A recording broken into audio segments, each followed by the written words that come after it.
When a baby is born, we act like their psychology starts at that moment. The first breath, the first cry, the first skin-to-skin contact. But researchers who study prenatal development will tell you something that changes everything about how you understand a newborn.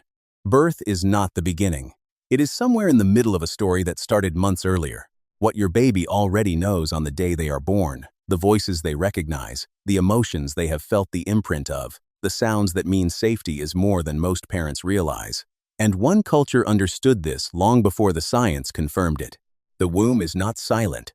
It is not dark and still and empty of experience. By 16 weeks, a fetus can feel touch. Light pressure on the uterine wall produces a response. The body is already aware of the world around it. By 18 weeks, the vestibular system is active. The baby feels movement, the rocking of your walk, the stillness of sleep, the rhythm of your breath. Then, at 28 weeks, something switches on. The auditory cortex begins receiving and processing sound, not music-quality sound, muffled, bass-heavy, rhythmic, but sound nonetheless. And the most frequent sound it processes is a voice, yours. The fetal ear picks up sounds in the 250 to 500 Hz range most clearly. That is the frequency range of the human speaking voice. The womb filters out high frequencies, but it carries the low hum of language, emotion, and rhythm directly to the developing brain.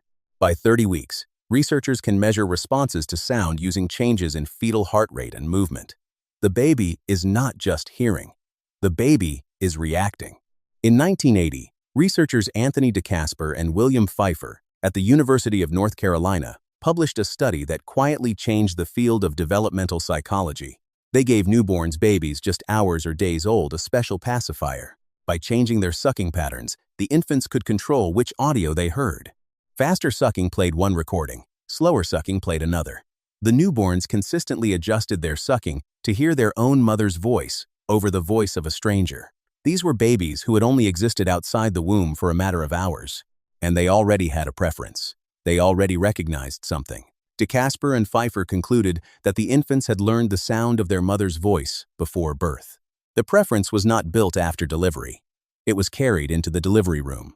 A later study by DeCasper took this further. Mothers were asked to read the same short story aloud every day during the final 6 weeks of pregnancy. After birth, their newborns were tested using the same sucking preference method. The infants showed a measurable preference for the familiar story over a new one they had never heard. Not just the voice, the specific pattern of language, the rhythm, the cadence, the shape of the words. Now here is where Japanese parenting practice connects directly to this science.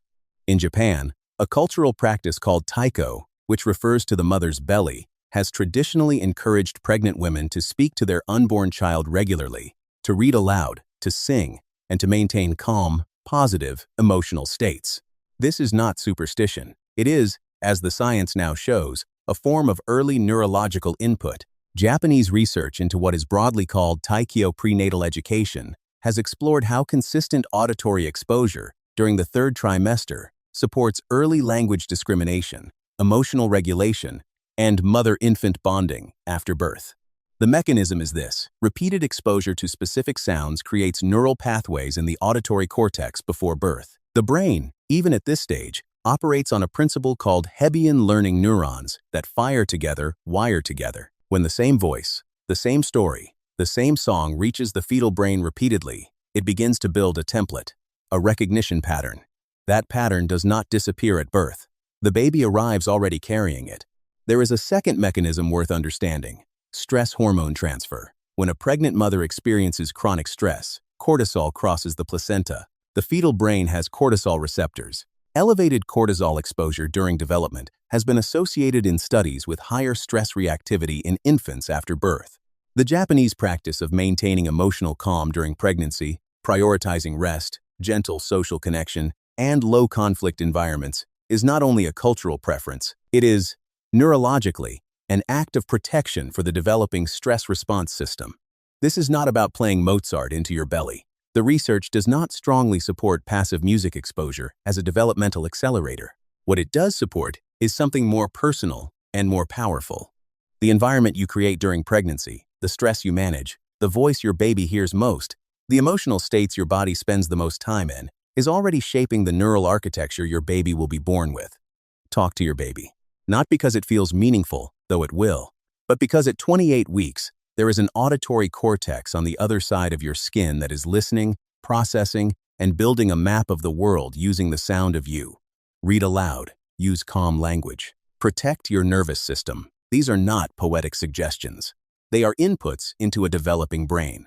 When your newborn turns toward your voice, they are not performing an impressive new skill. They are doing something they have been doing for months, in a body that can finally move freely toward the sound.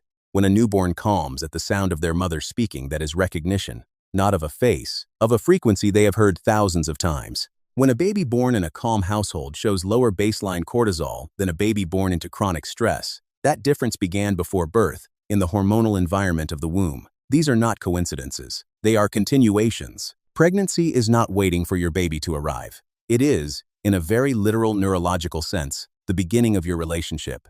Every voice they have heard, every rhythm they have felt, every emotional state your body spent hours in is already part of who they are. The Japanese understood something the rest of the world is still catching up to. The womb is not a waiting room. It is a classroom. And the first teacher was you long before you knew you were teaching. You have been parenting longer than you knew.